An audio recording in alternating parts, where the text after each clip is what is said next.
არსებობს და ასე შემდეგ. ძალიან კარგად ვითარდება ზოგადად გუდაური და გუდაურში მიმდინარე პროექტებზე მინდა რომ ასე ორი სიტყვით მოგახსენოთ ჩვენ ძალიან დიდ მნიშვნელობას ვანიჭებთ გუდაურის განვითარებას. და პირველ რიგში გეტყვით რომ წელს უკვე დამონტაჟდა ხელოვნური გათოვლიანების სისტემა ეკონომიკის სამინისტროს მთის განვითარების პროექტების სააგენტომ იმუშავა ძალიან წარმატებულად დიდი მადლობა კიდევ ერთხელ სამ თვეში მოახდინეს ამ სისტემის დამონტაჟება და ამან რა თქმა უნდა სეზონის ვადის პერიოდის გახანგრძლივობა გამოიწვია ძალიან მნიშვნელოვანი არის ჩვენი სამსათხილამურო ასე ვთქვათ ტურიზმის განვითარებისთვის მეორე ფაზის დაწყებას გვეგმავთ ჩვენ უკვე მეორე ფაზა ითვალისწინებს სასრეალო გზების გუდაური 1-ის და სპორტული 2-ის ნაწილის ასე ვთქვათ განვითარებას გათოვლიანებას ასევე იგეგმება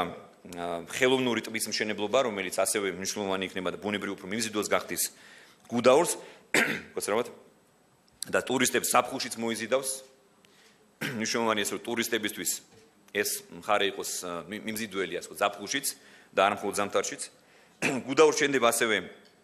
2100 მეტრიანი 6 ადგილიანი სავარძლის ტიპის ასე ვთქვათ სავაგირო გაფართოვდა და ქვებისგან გაიწმინდა მაგალითად გეტყვით სათხილამურო გზები და ეწყობა ახლა ველოპარკი მიმდინარეობს გზების მარკირება და ასე შემდეგ ანუ ამ რეგიონს ჩვენ განსაკუთრებულ ყურადღებას ვაქცევთ მნიშვნელოვანი ასევე აღინიშნოს რომ ყველაფერი რაც თანამედროვე კურორტების განვითარების არის საჭირო ისევე როგორც არის ინტერნეტი, Wi-Fi, სნოუპარკი, ეს ყველაფერი მკეთდება და ამის წლის ბოლომდე ალბათ დავასრულებთ ამ ყველაფერს. ასევე გეტყვით რომ რამდენიმე სასტუმროს მშენებლობა დასრულდება წელს, ახალი სასტუმროს მშენებლობა ჩვენ მოვისმინეთ რომ შერატონის მშენებლობა იწყება წელსვე, ეს ძალიან მნიშვნელოვანი არის რომ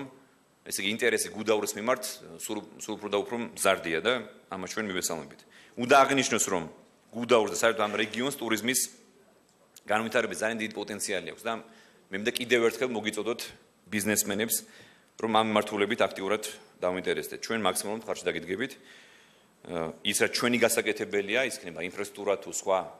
ასე ვთქვათ სერვისები, ამას ჩვენი ხარჯებით